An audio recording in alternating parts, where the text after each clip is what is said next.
पंजाब में नशे की मार से लगातार युवाओं की मौत का सिलसिला जारी है। पंजाब के साथ सटे सिरसा जिले में भी नशे ने अपने पैर पसारने शुरू कर दिए हैं। सिरसा में इन दिनों हीरोइन यानी चिट्टा खूब बिक रहा है। हरियाणा सरकार, जिला प्रशासन नशे को खत्म करने के लिए कमर कस चुकी है, लेकिन इसके बावजूद सिरसा के अनेक गांवों में भी अब भी नशा खूब बिक रहा है। सिरसा के अनेक अस्पतालों में नशा करने वाले व्यक्ति नशा मुक्ति केंद्र में नशा छोड़ने के लिए जा रहे हैं। नशा मुक्ति केंद्र के डॉक्टर भी इन मरीजों का इलाज करने के साथ साथ उनके प्रति सहानुभूति भी दिखा रहे हैं। पुलिस भी ऐसे लोगों को नशा छुड़ाने के लिए प्रेरित कर रही है। सिरसा के सिविल अस्पताल के नशा मुक्ति केंद्र के इंचार्ज ने बताया कि रोजाना 150 से 200 से ज्यादा नशे के मरीज उनके पास इलाज कराने आ रहे हैं, जिसमें वे हेरोइन और दूसरे नशे से ग्रस्त हैं। उन्होंने कहा कि हरियाणा, राजस्थान, पंजाब के अनेकों जिलों से नशे के मरीज आ रहे हैं। उन्होंने कहा कि पिछले साल 700 से ज्यादा ओपीडी हो चुकी है, लेकिन इस साल करीब 4000 से ज्यादा ओपीडी आ चुकी है। उन्होंने कहा कि सिरसा जिले में 8 नशा मुक्ति केंद्र है, जिनमें सरकारी व गैर सरकारी शामिल हैं। उन्होंने कहा कि नशे के मरीजों की बढ़ती संख्या को देखते हुए सरकार को और नशा छुड़ाऊ केंद्र खोलने चाहिए। 150 से 200 मरीज जो हैं प्रतिदिन के हिसाब से हमारे पास इलाज के लिए आ रहे हैं। पिछले कुछ सालों से संख्या जो है निरंतर धीरे धीरे करके बढ़ रही है।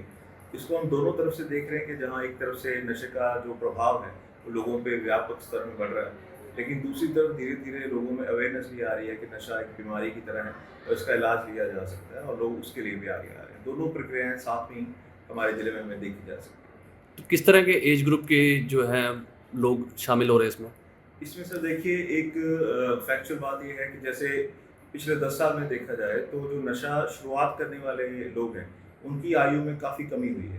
करीबन 10-15 साल पहले जो ट्रेंड्स थे उस हिसाब से 20 से 25 साल के जो युवा थे वो ज़्यादा नशे की शुरुआत में चले जाते थे, लेकिन अभी ये जो हम कहें कि आयु वर्ग है ये करीबन 13 से 15 साल की एज ग्रुप के आसपास है कि 12, 13, 14 साल के जो बच्चे हैं वो अक्सर पहली बार नशे का सेवन इसी एज से शुरू कर देते हैं और अगले 1-2 साल तक उसके पक्के तौर पर आती हो जाते हैं। किस तरह का नशा करते हैं? नशे का देखिए, हमारे एरिया में जो व्यापक नशा है ना, जैसे ट्रेडिशनली इस एरिया में अफीम और पोस्ट के जो है इस्तेमाल का काफ़ी ट्रेंड रहा है, लेकिन पिछले कुछ समय पे ये सारा ट्रेंड जो है पहले हेरोइन की तरफ शिफ्ट हुआ, उसके बाद धीरे धीरे ये मेडिकल नशे की तरफ शिफ्ट होता जाता है। तो ज़्यादातर बच्चे जो हमारे पास आते हैं वो शुरुआत करते हैं हेरोइन या स्मैक से, फिर धीरे धीरे वो मेडिकल नशे के साथ इस तरफ आगे बढ़ जाते हैं। अक्सर वो जो गोलियां हैं जो मेडिकल से मिलती हैं उनको, इस तरह की कुछ नशे की गोलियां, उसका इस्तेमाल इवन आजकल टीके की तरह करने लगे हैं, और ये आजकल जो बच्चों के अंदर ज़्यादा डेथ का कारण हम देख रहे हैं वो भी इसकी तरफ ही ज़्यादा है। कई बार ये नशे का मुद्दा विधानसभा में खूब गूंजा है, तो इसके लिए सरकार और आपका हेल्थ डिपार्टमेंट कितना गंभीर और क्या प्रयास कर रहा है? देखिए, सरकार की तरफ से पूरी इसमें प्रायबद्धता के साथ कोशिश की जा रही है। इसमें सबसे पहला कदम जो सरकार ने लिया था कि जो मानसिक स्वास्थ्य कार्यक्रम है उसको नशा मुक्ति कार्यक्रम के साथ जोड़ के हरियाणा मानसिक स्वास्थ्य और नशा मुक्ति कार्यक्रम को शुरू किया गया था। हमारे ज़िले में अगर हम देखें तो हमारा ये 10 बेड का डिएडिक्शन सेंटर था, जिसको माननीय मुख्यमंत्री जी ने बढ़ाकर 50 बेड का डिएडिक्शन सेंटर से अप्रूव कर दिया है। तो इस समय में ये स्टेट का जिला स्तर पर चलने वाला सबसे बड़ा डिएडिक्शन केंद्र है। इसके सिवा डबल में भी एक नशा मुक्ति केंद्र को चालू रखा गया है। कालावाली में भी एक नशा मुक्ति केंद्र सरकारी तौर पर चल रहा है। परंतु ये भी सच है कि जितनी समस्या विकराल है उस हिसाब से हमें इससे ज़्यादा कदम जो है उठाने पड़ेंगे, और व्यापक जो है समाज के स्तर पे भी हमें लोगों की सोच को बदलना होगा कि पहली बात, लोग नशे की तरफ जाने से अपने बच्चों को बचा पाएँ। दूसरी बात, अगर वो इसकी चपेट में आ गए तो जल्दी से जल्दी इलाज की तरफ आएँ और उनके जो और नुकसान है उनसे बच सकें। तो ज़्यादा से ज़्यादा सुविधाएं लोगों को मिल सकें जिससे नशा छोड़ सकें लोग, तो इसके लिए क्या आपके डिपार्टमेंट द्वारा सरकार से कुछ डिमांड भी की गई है? जी देखिए, हमारी तरफ से हमेशा जैसे हमारा वर्कलोड बढ़ रहा है उसी हिसाब से हमने डिमांड्स रखी हैं। हमारे ज़िले में जो मुख्यतः इस समय हमें ज़रूरत है वो है एक पुनर्वास केंद्र की, जो सरकारी तौर पर चलाया जा सके। पूरे ज़िले में हमारे पास कोई भी पुनर्वास केंद्र नहीं है, बल्कि अगर देखा जाए तो पूरी स्टेट में भी ऐसा कोई बिल्कुल डेडिकेटेड केंद्र नहीं है। तो हमारा सरकार की तरफ एक जो प्रपोजल है पाइपलाइन में है, जिसपे माननीय मुख्यमंत्री जी ने आगे कार्रवाई शुरू भी कर दी है कि एक ऐसा पुनर्वास केंद्र जहां से नशा छोड़ने के बाद उसका जो मेडिकल इलाज है पूरा होने के बाद हम मरीज को रख सकें 1-2-3 महीने के लिए, जहां पे उसकी जो फिजिकल रिहेबिलिटेशन हो, साथ में उसको कोई जॉब वगैरह के लिए ट्रेन किया जाए और समाज की जो मुख्य धारा है उसके साथ वो जुड़ पाए। तो बात पर फिर वही है कि जब वो उसका इलाज होने के बाद वो व्यक्ति वापस समाज में आएगा, तो समाज ने उसे पूरे अपने मन से दोनों हाथों से स्वीकार करना है, ताकि दोबारा वो इस चीज़ की गर्त में ना जा पाए।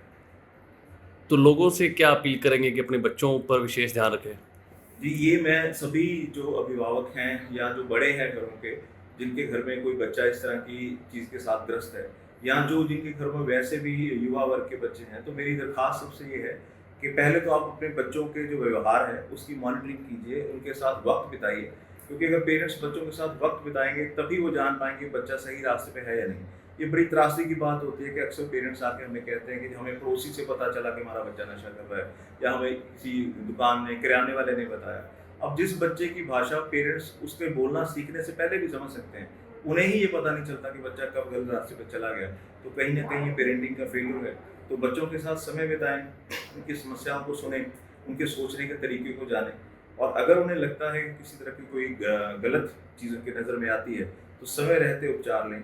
और एक जो अंत में मैं सबसे ज़रूरी बात कहना चाहूँगा कि पिछले कुछ समय से हम देख रहे हैं कि ज़िले में कुछ हमारे या ज़िले से बाहर आयुर्वेदिक दवाई के नाम से या कोई स्पिरिचुअल तरीके से इलाज करने के नाम पे कोई पुड़िया, भस्म या इस तरह की चीज़ें जो हैं वो लोगों को दी जा रही हैं, जो लोग काफ़ी महंगा खर्चा करके उन्हें खरीद रहे हैं। उनका कोई साइंटिफिक बेस भी नहीं है, उनके दवाइयों की किसी प्रकार की कोई डिस्क्रिप्शन नहीं है, और उनका काफ़ी नुकसान बच्चों को हो रहा है। तो ऐसी किसी तरफ ना जाके प्रॉपर उसका इलाज लेने के लिए सरकारी अस्पताल में आएँ, या आप चाहें तो प्राइवेट नशा मुक्ति केंद्र की भी सलाह ले सकते हैं, परंतु सरकार द्वारा जो रजिस्टर्ड सेंटर्स हैं और क्वालिफाइड साइकियाट्रिस्ट हैं, उनकी तरफ ही इलाज के लिए आगे जाएं।